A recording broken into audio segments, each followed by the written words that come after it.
Hello and welcome to Ted Davies Artistry. And we are in the midst of another great comics creator greatness session. I'm very excited about it. But first, I want to talk about my sponsor, Indian River Roasting Company. They are fantastic artisan roasters, and you'll see me tip my cup to them all through my interviews. And I recommend that you guys check them out. I've left a link on my YouTube channel in the About section. And if you go in there and you end up going to their website and shop, if you use my promo coupon code CaffeinateTed 2020, Caffeinated 2020, use that and they'll give you a 10% discount on any purchase that you make on their website. It's good all around. It's a good quality product. It's fair trade and it is organic 100%. And it's one source, which is really important because we pay the farmers that harvest this beans, harvest the beans. It's really important. People don't realize it, and that's the best thing about Indian River roasting is the consciousness that goes into this coffee. And I'm a very much a proud recipient of them on this channel. So today, what we're going to do is I've got a great guest. JD Calderon has been instrumental in interviewing so many people, myself included. And the thing about this whole concept of comics creator greatness is to show the personal side, the human side of these creatives. And JD's just been fantastic over the course, I think over the year now that I've seen all these different interviews and people that he knows. And like I said, I was very honored and privileged to be part of that group. So no further ado, let me bring him in and you can meet JD. How's it going, good sir? How are you? I'm good. How you doing, Ted? Good. So I start out, I want to thank you. Thank you. I know it's late and, you've had a long day, but I appreciate it. And know my audience will definitely appreciate it. So tell me, when did you arrive on this planet, JD? I think it was probably around 1979. Okay. And I say 79 because that wasn't my birth year. Mm-hmm. That was the year I arrived at Super Snap. Okay. Which was the first comic book shop I ever visited. Okay. So that was the first my first introduction into the addiction that is comic books and comic book collecting. Got it. So, How old were you then? 79. Was it probably 11? Yeah. So I'm old. You're not that old. I was born in 71, bro. So it's all good. What was the feeling like? Was it euphoria? Was it confusion? What was it like? Do you remember? Well, yeah. Because the thing is I knew where I was going, right? Mm-hmm. So I had a couple of friends who lived in the same area that I lived in. Where was this, by the way? This is New York City, and this is in Spanish Harlem. Okay, This is in the 70s, rough and tumble area. But being from the place, you don't realize it. You understand? It's one of those things. I do understand that. Mm-hmm. Exactly. It's you're part of there. You're part of the community, so you don't get hassled. You're from there. Mm-hmm. So, my friends, these guys were a little bit older than me, and one of them took me under his wing. I was like I said, I was probably 10 or 11 at the time. And he was probably about 14, 15. And he said, and he knew I love comics. We had met because back then we bought comic books in candy stores. Right. We did too. Yep. So we would go to our local candy stores. There was 3 or 4 of them in the area. And there was one guy in particular who was amassing a fairly large collection. And I would go in there all the time and it'd be like, okay, I got some money and I would just get some stuff. Mm-hmm. So this is where I met this guy and he was just like, yo, let me take you over to this place. And he took me down to Super Snap. And it was one of the earliest comic book stores, I believe, in the country. I'm not sure. Yeah. But probably like the 7th or 8th open, something like that. Mm-hmm. I know it wasn't the first. It might have been the first in New York, but I have no idea. But then he took me to that. Then we went to what's called West Side Comics. Which was on the other side of Central Park. We were East Side guys. Got it. So he took us over to the West Side. Not too far. I mean, Yeah. In the big It's scheme of things, it's not too far, but yeah. no. But when you're 11, Yeah, it's a jaunt, man. Yeah, no yeah, doubt. No doubt. because we had to go about a mile downtown. We were on 103rd Street. Yeah. Yeah. The place was on 81st Street, so And we had you to go all the walked way. it. You guys walked it? No, we Like, took a bus. We did actually you? took a All bus. right, Yeah, cool. yeah. We took Cool. a bus down there, and then we took a bus cross town Yeah. because that was really the only real way to get across Central Park. If you don't know how, like at that Effectively, age, yeah. yeah, I we can were- imagine. It's a big park. I mean, people Yeah. don't. If you've never been there, it's a It's- jewel. It really is. Yeah. It's a beautiful park. But yeah. So So we continue, took the I'm sorry. bus and we went to West Side Comics, and it was just incredible. And then at that point, and then Super Snipe, the hilarious thing about it is it was probably the ceilings from floor to ceiling. It was probably about 20, Yeah. 22 feet high. Yeah. The ceilings, Old factory building, or what was right? it? Yeah. It was an old tenement building actually. Yeah. But the ceilings were huge, high, really high. Mhm. And this guy had bookshelves from the floor to the ceiling at his giant ladder. So Okay. cool. Yeah. But the place was the size of a postage stamp. It was tiny. Yeah. Real It narrow. was Was it like shotgun? Yeah, Weird. it was. Yeah. Yep, it was shotgun now. But the thing is, it was only the front of the store because it was a back. Yeah. But which I never saw. But the front of the store, you could maybe fit in 6, 7 people at a time. Really? Wow. Yeah, And and then the there was ceilings were high though. yeah, the ceilings went on forever. Mhm. You know, and every Friday the new books would come out, and there would be a line outside. Yeah. Okay, there'd be a line of guys waiting to get in. And the incredible thing was that they had a penny bin at the time. Yeah. So Okay. these were comic books with the covers ripped off. Oh, Because at the time that's how they returned them. They returned the covers. interesting. So they would sell the remainder for a penny. Mhm. So you could go over there and like go through all of these old books. And I remember I found some really old Frank Miller Daredevils in there and whatever. yeah. Yeah. And it was all this stuff. Awesome. So, you know, as a kid, you're just like, oh man, you're just eating it up. gold. So. Yeah, right. Mhm. Now, the crazy thing about it was not even probably a block down from then was East Side Comics, Mhm. right? Mhm. Now that one was it was like so again in the tenement building, you walk downstairs. You walk down into a basement, and there it was. It was a storefront, but it was, You have to knock on the door with a No, special word or anything? No. no. It had glass windows. You could see right in the Yeah. whole thing. It looked like it was an actual storefront, but it was run by a couple of weed heads, and they were only there on the weekends. And Right. these two dudes are terrible. I mean, they were all right, but you could buy Yeah. stuff from them. Right. These guys were not cool. I didn't like them. And then 2 blocks further from them was the Batcave, and Cool. similar to East Side Comics, you go downstairs, but that was a real comic book store, just like Super Snipe. Yeah. And those guys are awesome. I discovered all kinds of interesting and awesome stuff there. Mhm. What really was it? The covers that got you? Was it the storylines? What was the That was when you're that age? I mean, for me, it was covers. I mean, you know, Right. Frank Miller, any of that, like we talked about in my interview. Frank Miller was a big influence, and it was, you know, the action is what got me on those covers. How about you? for me it was always the writing. Well, okay, the covers got me in, Right. but the writing kept me. Right. You know, because I remember 12 years old, being in Queens, visiting my aunt. Go to the corner grocery store. They have a comic book rack, and I picked a comic, pay for it, and it was Daredevil 168. It was the first appearance of Elektra. Yep. And that was the first book that I ever read. This is why I asked the question that I do on my show. That's the first book I ever read that said, yeah, if I was going to do a comic book, it would be like this. You know, it inspired me to, you know, to try to go beyond, you know, what other guys are doing, you know, because that's what I felt the book was. I felt it went beyond. Because for me, it was the best comic being produced at the time. That was a fantastic comic. I had it. I don't know if I still have it, but I had it, and I remember when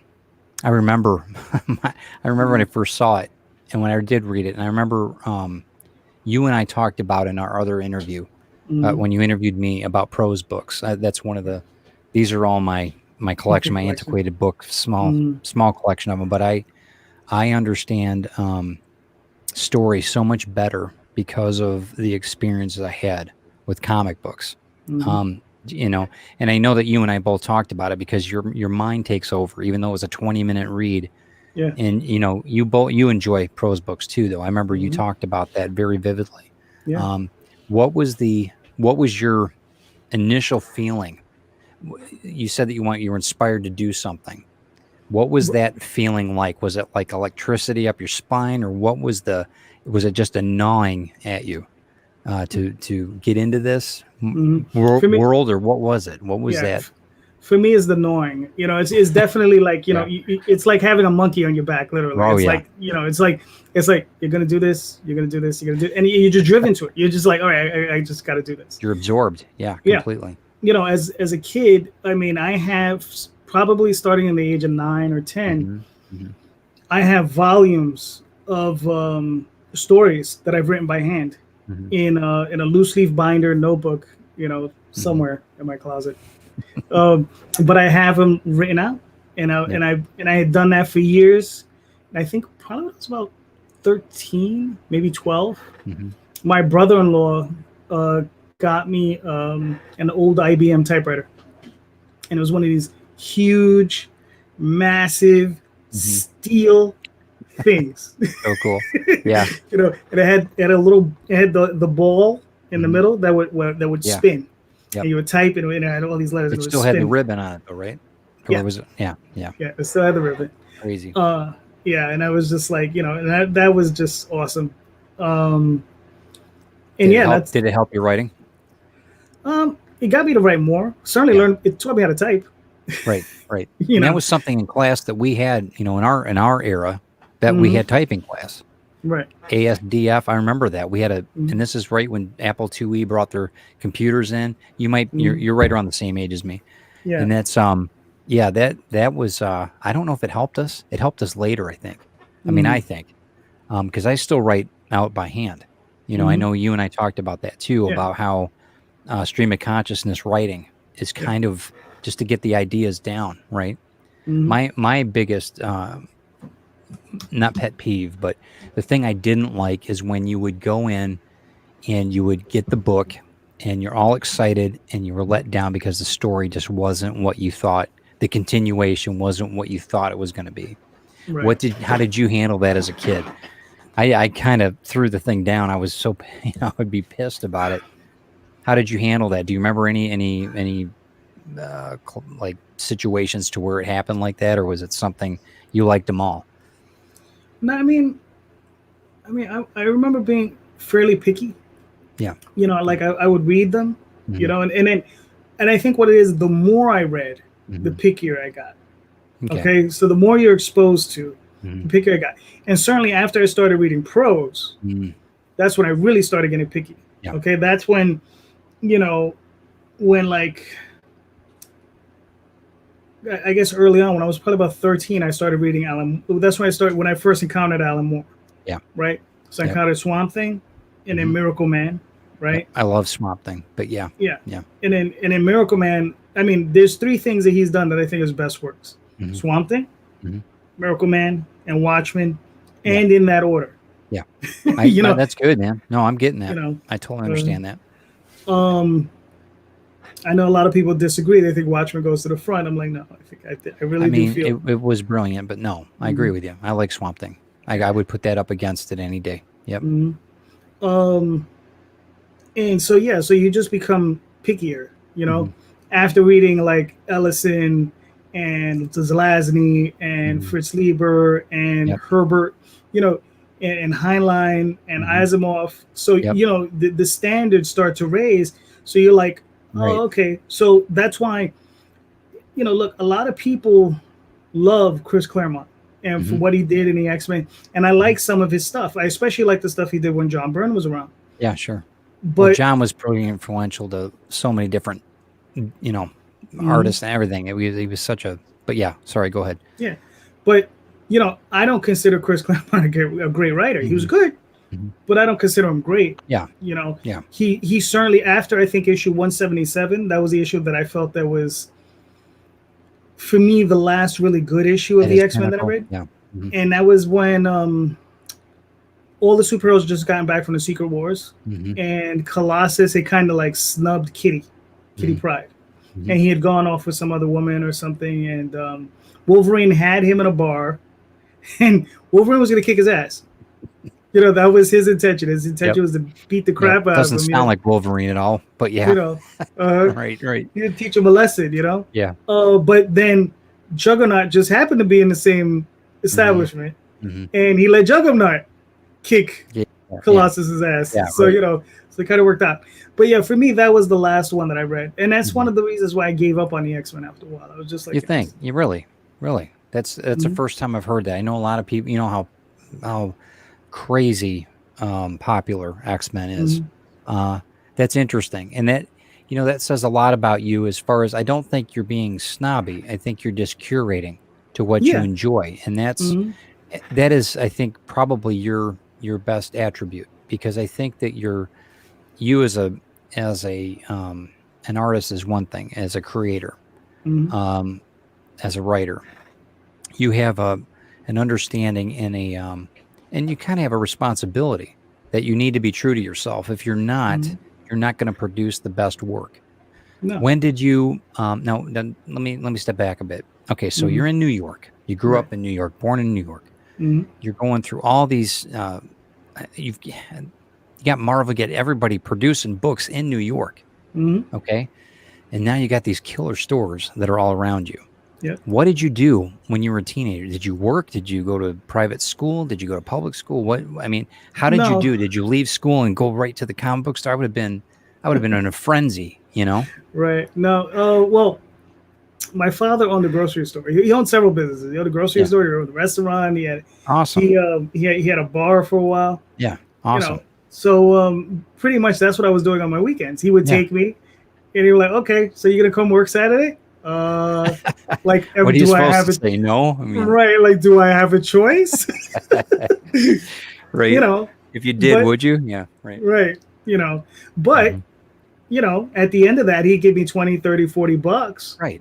You understand? I was like 12. All the money in the world back exactly. then. Right. And I'd run straight to the comic book store, and I'm like, and it was like every dime. You're on that treadmill, bro. Yeah, it was going. Exactly. But that was your education, though. That was your schooling in a way, you know. Yeah. And I mean, probably, I think around 12, maybe 13. That's when probably around 12, I started reading prose novels. And that's what you were telling me. You said you were reading Isaac Asimov. You were telling me. And we joined the science. Well, it was a friend at a friend, and we were both comic heads, and we both joined the science fiction book club. So at the time, you could order, like, I don't know, it was like 10 books for a penny. Those are heavy books, man, for a 12-year-old. I mean, I don't mean physically. I mean, mentally, those are heavy. Yeah. I don't even know if I was reading those, man, back when I was 12, maybe 16 or something. But no, like I said, I started young because it was just like one of these things that, like, I started reading and stuff. I mean, I read Herbert. Yeah. I don't know, I was like 14. Right. You know, and you digested it, and you enjoyed it, you know. Right. Yeah. And even if you don't understand it, right, you read it, right, and you know, you're trying to figure it out. You know, you're trying to figure out what's going on. You know, why is the language like this? It was because probably around 15, 16, I started reading Shakespeare, right? Everybody who I was around, they hated it. They just, because, you know, it's just a school thing. They're like, everybody hates it. Sure. But for me, I enjoy Shakespeare, like, because the more I read it, the more I get into it. Right. And you become part of it. I totally understand what you're saying. And I think that we get that with comic books too. I think that there's a thin line there. But prose, I think, brings out, and I think you'll probably say that you'll agree, prose ends up making you go a little bit deeper into the mindset. I at least I found that, because you need to, because you don't have the visual. Right. Yeah, and that's one of the things I've like when I started Oswald, I started in prose. Yeah. Right. And then I would I've broken down some of the stories and turned them into scripts.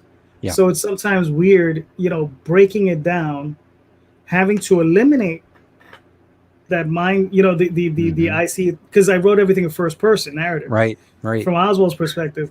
So I had to break away from that. Yeah. You know, you're curating again. You're editing down. Yeah. And you have to break it away from that, and then you know, and then sometimes you have to establish that, you know, that third person. Right. narrative, since you want to move around a little bit more. Right. What was that like? Was that just was it hard the first time you did it, or was it something that came pretty naturally? By that point, no. By that point, it came pretty naturally. I've been Mhm. writing for a long time at that point, and Mhm. and it really didn't bother me. I Good. just did it, and I was just like, okay, boom. But Mhm. what I try to do now is, because sometimes uh, I'll reverse engineer in both directions. Okay. So what I'll do is sometimes I'll write a comic book, Mhm. and then I'll turn it into prose, Okay. and then sometimes I'll write a prose story, and I'll turn it into a comic. Which is harder? Prose is always harder. Prose too, or comic? Either way, Really? just prose. Yeah. Prose in general. Yeah. Right. Just in general, you Sure. know. Sure. But I have to say though, it is easier with the template of a comic book Okay. Yeah. because The pictures say 1,000 words. Is that the right, yeah, idea, or? something strange like that. What happened was, okay, way back when. So we go a little bit way back when in 91, 92, I started my first comic book company. Right. Right. That was Golden Realm Unlimited. Mm-hmm. Okay. Mm-hmm. And it was myself, my wife Daphne, and a bunch of friends. There was probably about 7 or 8 of us. Wow. Right at the time. Yeah. Motley And Crue. Yeah. yeah, Motley Crue. Big group. Yep. yep. And the thing is okay, I went to one high school, right? Mhm. And I went to automotive high school. Okay. Okay. And I was learning auto mechanics, and this is Mhm. the school that taught me to abhor cars. I hate cars. Huh? Yeah. Yeah, I don't know. I do know how to drive. I don't have a driver's license. I don't have a Mhm. car. Yeah. Okay. Well, you don't. I mean, do you need it? I mean, No. you're, you know, Yeah. we don't where you need live, you don't need it. That's a fantastic thing. See, for me, Detroit, Oh it yeah, was you just got part of our family. We had to have one, right? yeah. So, but my friend, he went to art and design, and he said, "Come on over. I'll introduce you to some people." And through him, I met some other guys who I became Mhm. friends with. Mhm. And what's funny is the people he introduced me to became better friends to me than he.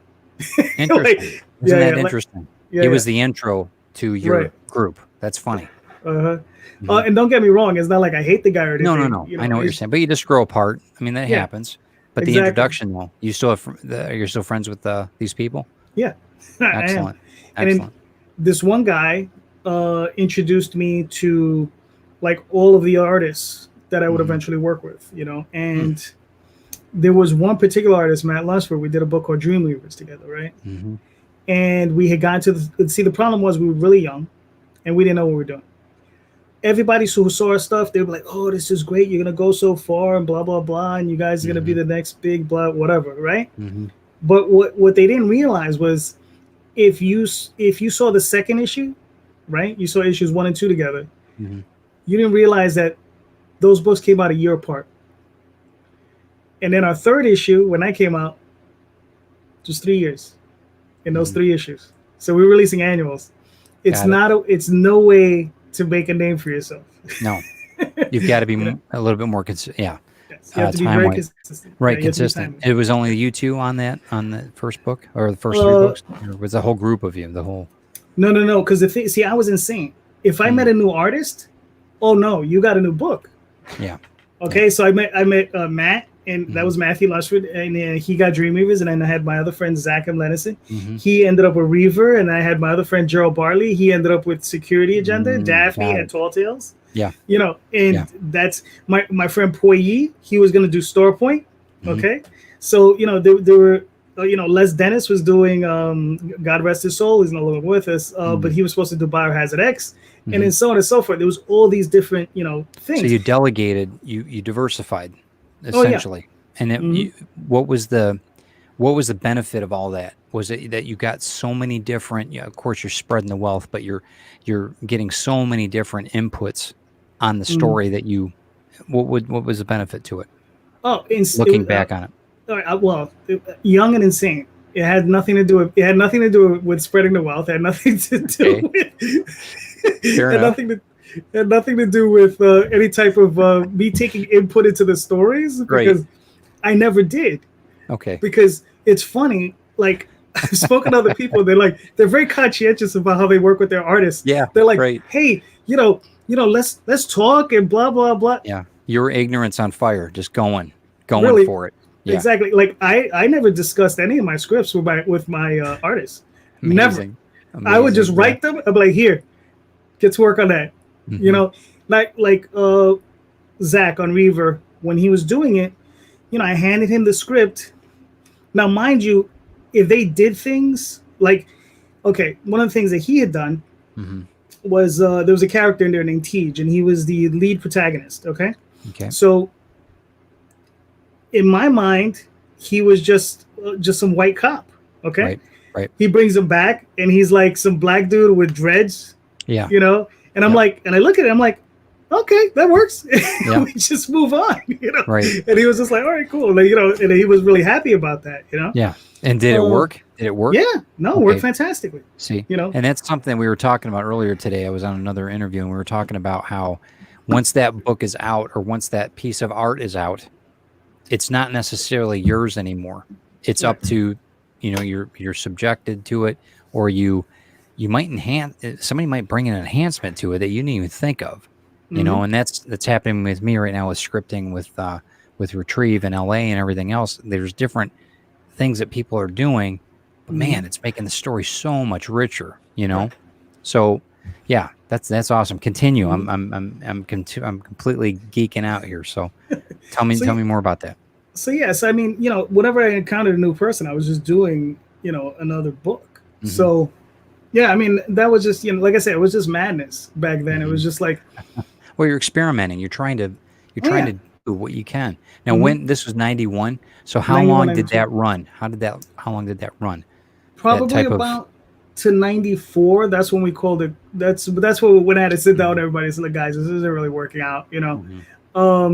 You know, things aren't where, you know, we all thought we would be a Marvel, you know, we all thought we would be Marvel DC level by this point.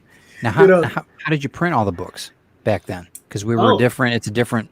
Oh yeah, well, it was completely different back then. Oh yeah, completely different. All went through Brenner Printing. That was in Texas. The guys out in Texas. Oh wow. And we, you know, we were doing 5,000 and 3,000 book print runs. And we would just like, I was going, see, because the thing is that was fantastic back then. It wasn't just Diamond Comics. Yeah. Doing distribution. No, we had 13 different distributors. So we had Diamond, we had Friendly Franks, we had Capital City, we had I mean, there was so many. There was one in Hawaii. There was a whole. I got a whole list of them somewhere.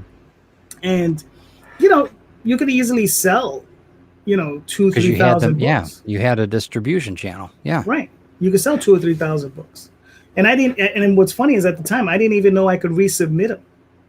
Interesting.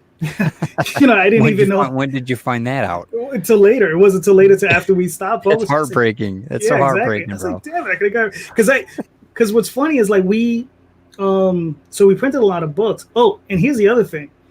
I printed all my books double.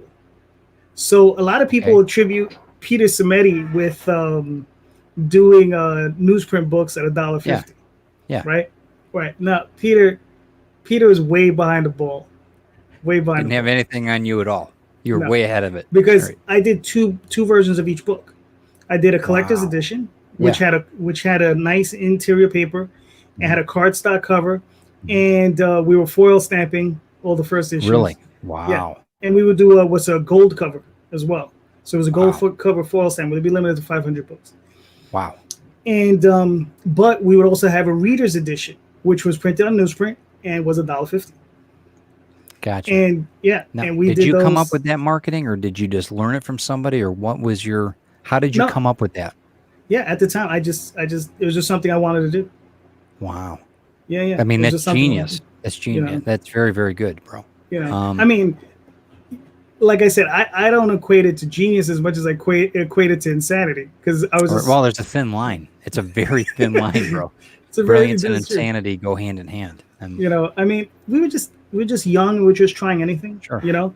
Sure. But we would print 3,000 of each, so we would have 6,000 books. I would maybe sell 3,800 of that's those pretty books. Impressive, bro. I mean, JD, that's impressive. You know, but I still ended up with massive amount of books. Sure. Left behind. How did you advertise? Did you go to bookstores? Did you sell? Because we didn't have any we had barely internet back then. Yeah. I mean, locally we would advertise, we would go out, you know, Yeah. but the only thing you could do is you put the ads in the magazines. Mm-hmm. So some of the like Friendly Franks, I think their ads were like either $75 or $100. It was Okay. reasonable. But Okay. when you still got up to Capital City and Diamond, theirs were still like $200-300 if you wanted a full page. Yeah. You know, once in a blue moon you might do one, but that was pretty much it. But that was pretty much the extent of it. You just got your little spot in the book, and you know, just hoped people That order was it. Yeah. Did they did the local places that you frequented over the years, did they put up any of your stuff? Mm-hmm. No, Good. no, they definitely did. I mean, I had one store. I think they sold a case of books for me. Wow. Very good. You know, Very good. And here's one thing a lot of people don't know about the 90s. Mm-hmm. People were flush with cash. Yeah. People had money. We were living large in the, well, I shouldn't say that. The beginning 90s were a little weird, but after that, the mid 90s, rolling.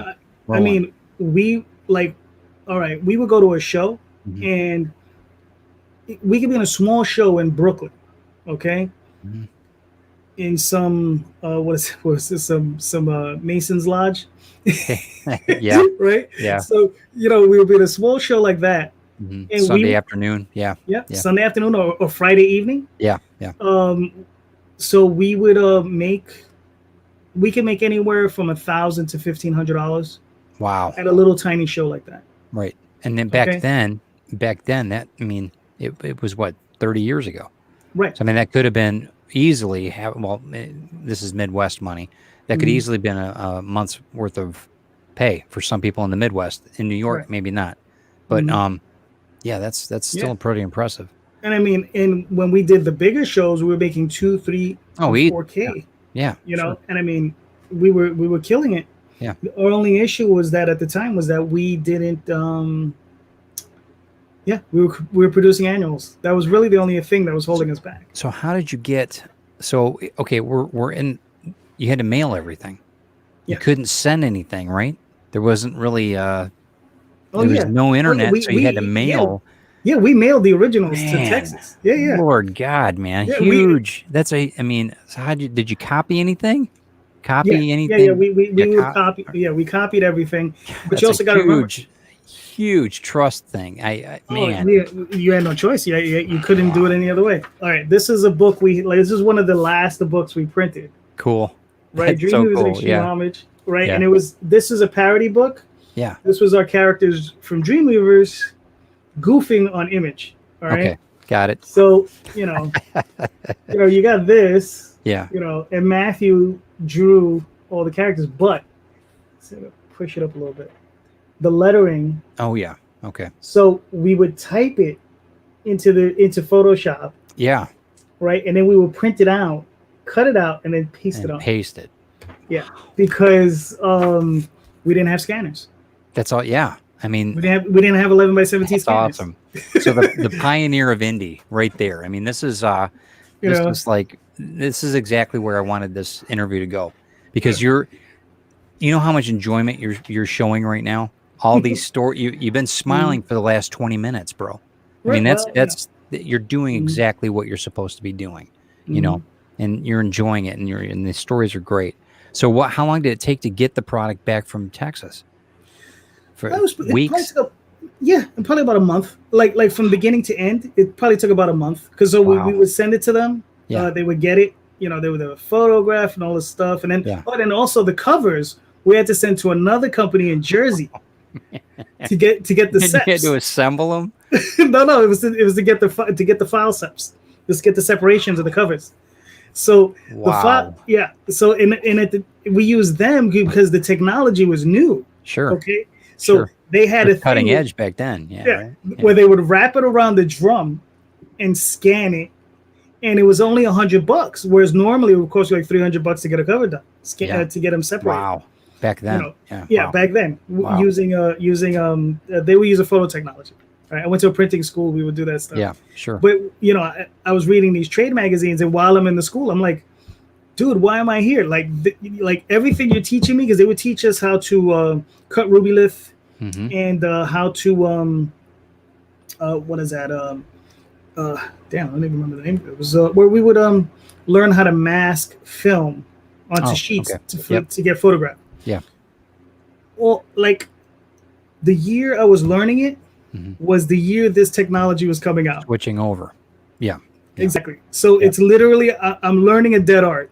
Right. Okay. Yeah. Yeah. Right. And I appreciate it. I appreciated it for a long time that I learned it because it taught me something about printing.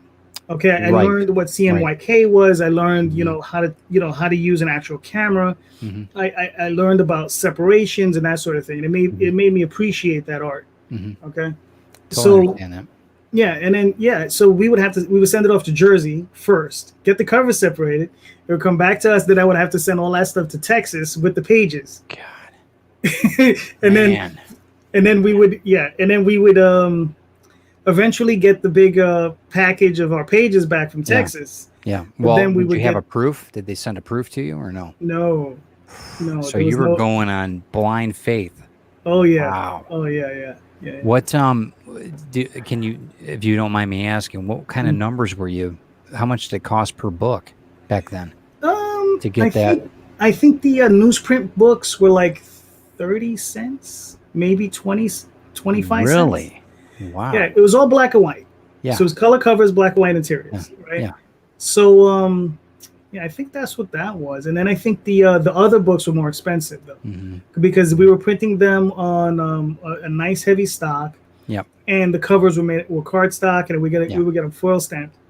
And those things, I think they were like 58 cents a book. But that's still, I mean, you could sell them for $2. Oh yeah.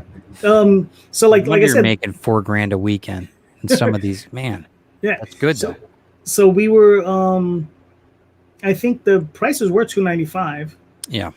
We did 48 pages, which were like right. That's a good book. 48 pages, very good book. That's a very good size book.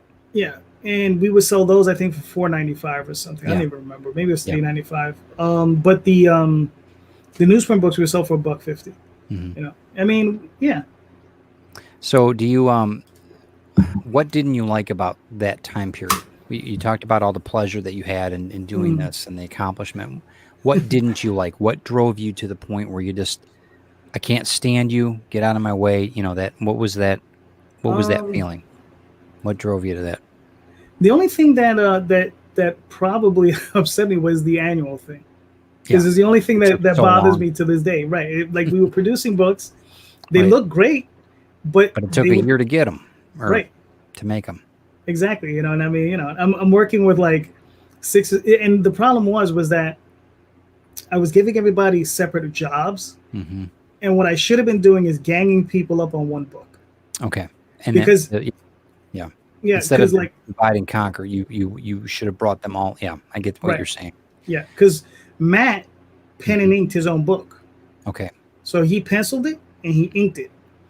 I mean, I could have had him pencil it, and I could have had somebody else ink it. Yep. Right. And then you would have turned it out. Yeah.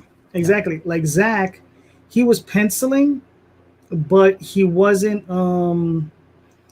He was working with Poi, and Poi would ink it, and he would do the backgrounds. And then they switched issues. Like Zach did the penciling inking for the first issue, and then Poi did the penciling for the second issue, and then Winston inked him. Or Zach inked him. So are you still friends with everybody now? I know that you said one of them passed away, unfortunately. Just give me a second. Yeah. Actually, I am friends with, like I said, some of us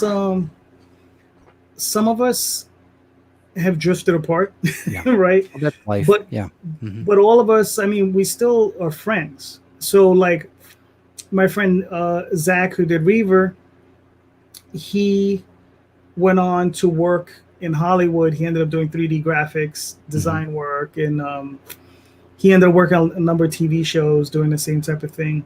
Great. My friend, the other guy, Poi, he ended up doing medical illustration. So that's what he does for a living. Gerald went on, he was always an architect. Yeah. Gerald was insane. He was funny because he probably drafted first though too. I was on the drafting boards before. I don't know if he was just right into computers or not, but probably about appreciating the art, Yeah. What's that? But but he knew how to use AutoCAD like from I guess whatever From day version one. one was. Yeah, Yeah, whatever right. whatever version one was, Yep, he was yep. there. That's Because you cool. know, and he got paid very well. Sure. Well, You know, that was like right when it was starting.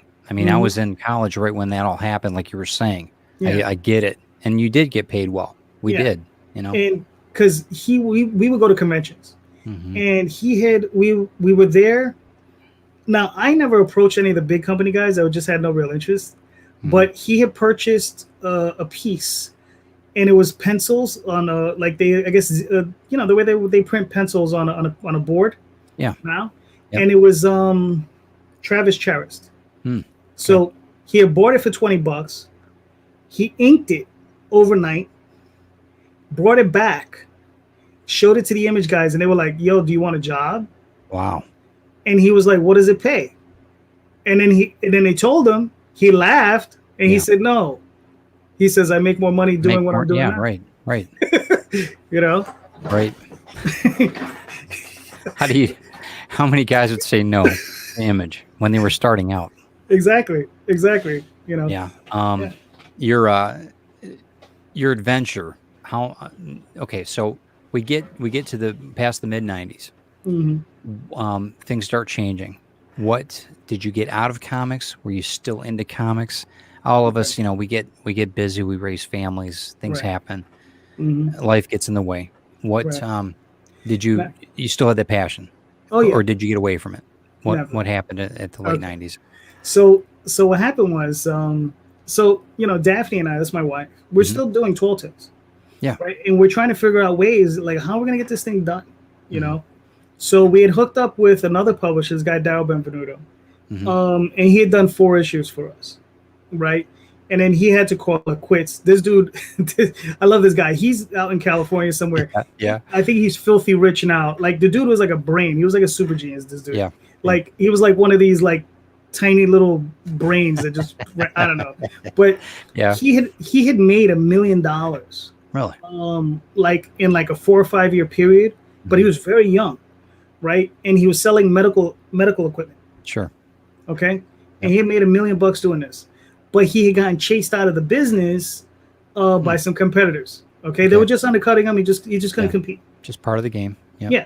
So he had wanted to open up his own publishing company, do all this other stuff. So he burned through this $1 million in like a year and a half. You know, just insane. Yeah. You know, but he's a good guy. He's a smart dude. A little weird, but then again, who isn't, It's right? brilliance, brilliance and intelligence, Exactly. or So insanity. right. Yep. Like I said, he's out in California. He's developed some kind of crazy software, and I don't know. He owns some huge shipping company. I don't know. So he landed on his feet. He's okay. Hmm. But we did the 4 issues with him, and he had to call it quits. And we're like, damn, what are we gonna do now? So then there was a company called Radio Comics, Okay. and they published a book called Furlough, which was an anthology. Hmm. So we decided, we said, all right, well, let's put it in there. We'll put Tall Tales in there, 8 pages at a time. All right. You Great. know? And the comments, one of the comments that I most remember from back then was someone said, reading Tall Tales 8 pages at a time is like watching Lord of the Rings 5 minutes at a time. Well, that's You a know, compliment in a way, it you is. know. Mhm. You know, so they were just like, it's just too much. Eventually, we ended up bringing it, but there was something else that we had done. So after we had ceased Golden Realm Unlimited, Hmm. we were again. Matthew was looking for something to do. He's an artist. He's young. Sure. He needed to make an income. Cash. Yeah. So he did 3 issues over at Antarctic Press for Ninja High School, right? Oh, cool. Yeah. Yeah, he didn't enjoy his time there. He did not. No, Okay. he did not. He did not enjoy his time there, and he was just looking for something else. And I'm pretty sure they hate his guts because he didn't finish the last issue. Yeah. Yeah, because he was supposed to do a 4 issue run, and he was just like, "No, it's not paying enough." Burned a little bridge there. You think? Oh yeah, he didn't care. Yeah. He didn't care. Trust me on this. But he had gotten approached by Central Park Media, and they were doing some adult books. Okay. Right. So they were doing some adult comics, right? Mm-hmm. And I remember we were on vacation. We all went down to Disney World. We went down to Miami, and we were going to go Cool. to Disney World. Yep. And I remember him telling us this, and I just remember sneering at him and looking down my nose, just like, how dare you bring that into my presence? Yeah. Adult comics, triple X porn. My goodness, how dare you? So 6 months later, he's like, listen, man. He says they're looking for writers. And I'm like, So you're throw my name in a hat. Classic hypocrite. That's good though. It's exactly. Right. It's just like, it was like, because it was at the time I didn't know what I was going to do, because I could have gone back to college. Sure. Right. I was thinking of becoming a lawyer. Right. But I was just like, really? Yeah. It's really boring. Yeah. But, or I could go flip a burger. Yep. Right. Yep. Or I could write pornography. Yep. I chose pornography. Mm-hmm. And it paid well. Yeah. Well, that's what I'm saying. I mean, there's a market for it, as long as it's not a derogatory thing. You know what I mean? If it's, there's certain arts to it, I guess. It was. See, the thing was this company, they were licensing anime from Japan. Yeah. And this particular title was a creation from over there. The first 2 issues are based directly on the animation. Okay. The anime. So they're just direct adaptations. Mm-hmm. And then when they brought me in, they were like, okay, so from issue 3 on, you're going to do a brand new story. Okay. Right. So I'm like, so I have to pick up where these 2 things leave off and just do something totally new? They were like, yeah. I was like, there you go. I was like, sure. That's your golden ticket, bro. So That's I was great. like, sure. Yeah. But that led into also us doing Tenchi Muyo, which wasn't an adult thing. It was based on a 90s anime, which was, just a fun sci-fi action adventure thing. Cool. And, to this day, people still enjoy those books. That's excellent. Good. Yeah. I've spoken to one guy. I have to talk to the guy. He's a huge fan of that. And he was a huge fan of the comics Matthew and myself had done. Mm-hmm. And we're going to try to see if we can get them reprinted. Oh, good. Because it never got into trade paper. We did the 6 issues, but we never got a trade paperback out of it. And that was the only thing that I have regrets about, that we never got to that point. Yeah. I mean, I don't think that you should, and I don't think you feel this way, but that was a stepping stone. That just that little bit of the porn writing. That was just such a, because it ended up becoming, it was a stepping stone to promote you to another avenue. Let me tell you something. Whatever. I don't get hung up on it, Let me tell you something. It was a lot of fun. I'm sure you could tell stories about it. It was just about the tongue in cheek of it all. It had to have been great, but look, it was about ninjas. It was about ninjas and tantric magic, right? You couldn't make that up if you tried, dude. You couldn't make that up if you tried.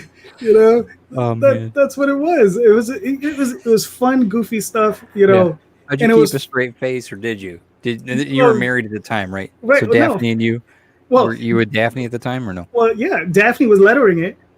That's great. She inked some of the issues. Yeah. For Matt. Great. That's great. Because we were doing Tenchi Muyo and La Blugo at the same time, so it was too much of a workload for him. So he was penciling one book and then penciling and inking the other. And Daphne had to pick up some That's extra so cool. work. That's kind of crazy, but it's cool. Yeah. And I remember one time with her, like Matt. Yeah. I love the guy, but this dude was, we could choke him sometimes. Because all right, yeah. So the You're book talking about things that drove you crazy. Yeah. The book was due on Monday. He drops it off on Friday. Dude. Right? He drops it off, all the pencils on Friday, 24 pages. It might have been more, might have been 28 pages. Lord. And he was like, here you go, Daphne. And she inked that sucker in 2 days. In 2 days. 48 hours. Yeah. Well, from that Friday to that Monday. Wow. So it was a little bit more, but it was 2.5 days. Yeah. Maybe 3 days. How was the format? Was it a manga book? Was it reverse or was it? No, it was 11 by 17 standard comic pages. God. Yeah. and she was there, and I'm telling you, she was inking with both hands and a foot, bro. She was there. Yeah, you had to have ink wells, 50-gallon ink wells. Yeah, Yep. no doubt. That's great. And she used. She must have been up all night. Was she just? Oh yeah. She crashed on Tuesday morning or whatever. Oh yeah, she was just like, but she sharpied it up though. She was just like, she was a magician with a Sharpie. Oh yeah, right. Well, I use Sharpie. Yeah, I mean, I'm a maniac with a Sharpie. Yeah, I know. You've seen my work. So that's awesome. So how has it been? Has it been? It's got to be rewarding to work with Daphne. I mean, you guys are not just a team. You're partners, obviously, but you're. Tell me about that. Tell me about how you guys make it work. I know Christine and I, we do. It's such a vital. It's not even a. It's not even a question. You know what I mean? Yeah. We help each other in both our businesses, and it's. How does that work with you and Daphne? What's the best thing about it? Well, the best thing about it is that we understand one another. Like we understand, like this is what we do. Because we don't have kids. Yeah. Right. So this is what we do. And it's about the books. It's obviously about us. Yeah. But it's about the books. It's about the work. And with Tall Tales, I write the scripts. I give them to her. And again, like I said, I don't ever remember asking any input from any of my artists on anything. Right. It's just weird. Like I said, I hear some writers that are very conscientious. They're like, oh yeah, over the top. Some of them. Yeah. And I'm like, oh shit, I'm such a selfish asshole. Just dumping on their desk here. Yeah, pretty. It's like, boom, get that done. Thank you. I'll be back in an hour. I'm sure Daphne's got a different view of that, but yeah. Oh, no. But Daphne's totally different. Daphne's like, I hand her the script. Yeah. Or scripts or whatever it is. Yeah. And I hand her the script, and I walk away, and I'm like, you let me know when it's done. She works on her schedule. They come out when she wants them to come out. Okay. And, all right. Fair enough. You've got it worked out though. You guys have gotten to that point. I'm sure that at the beginning it wasn't. There was probably some tension there. I'm sure. Maybe not, but. See, you know what it is? I was always so accustomed to getting annuals that it bothered me. Right. Like I was just like, whatever. So how do you produce now? I mean, is it every month, every 2 months, every 6 months? No. Like I gave her. All right. What happened was, we did an omnibus of the first 20 issues. Yeah. Okay. Wow. So we did. That's the first story arc. Okay. There's 20 issues, and we had done that, and that probably took us 18 years to get done. Wow. Right. Wow, that's almost 2 decades. Wow. Right, of work. And then I was working on Oswald. She was working on other stuff. She was taking on commissions, doing other things or whatever. And then I probably sat on it for 2 years, maybe 3. Yeah. And I was just like, and I didn't do anything with Tall Tales. And I was like, it's about time I got to this. And it took me another year or 2 to finish the next 8 issues.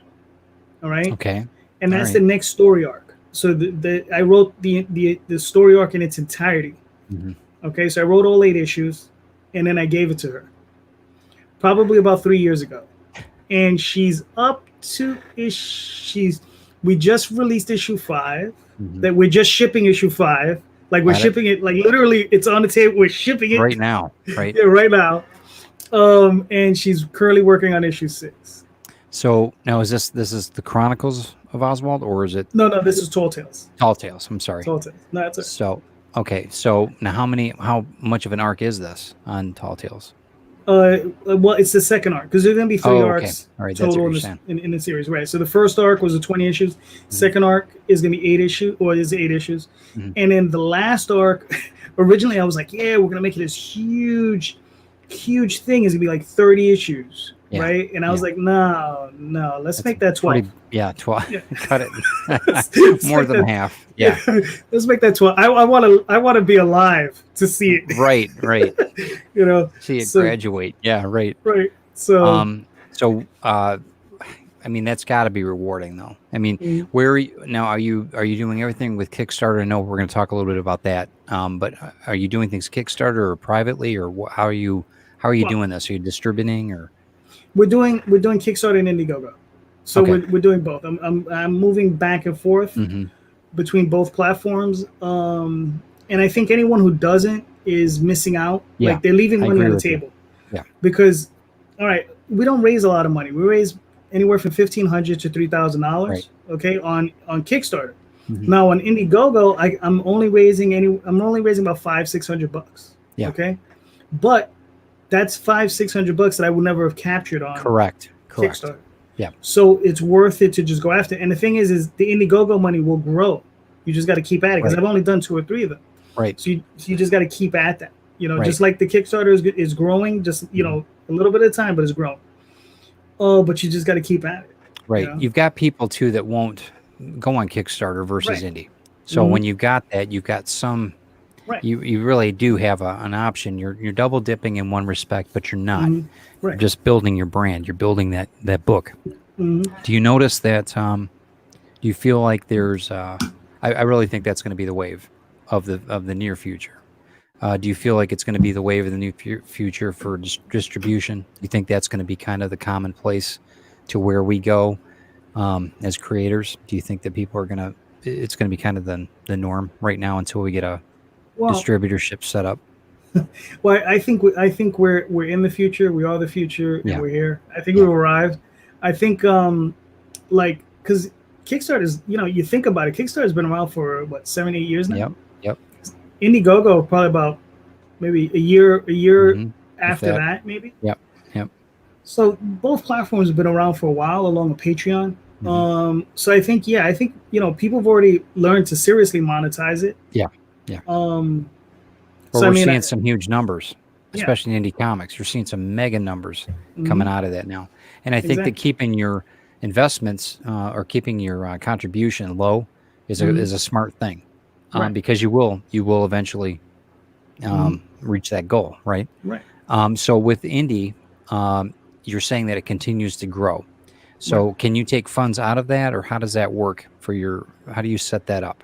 With indie, both platforms, you know, you have your end date, right? So you set it 21 days, 30 days, a week, however you're gonna do it, right?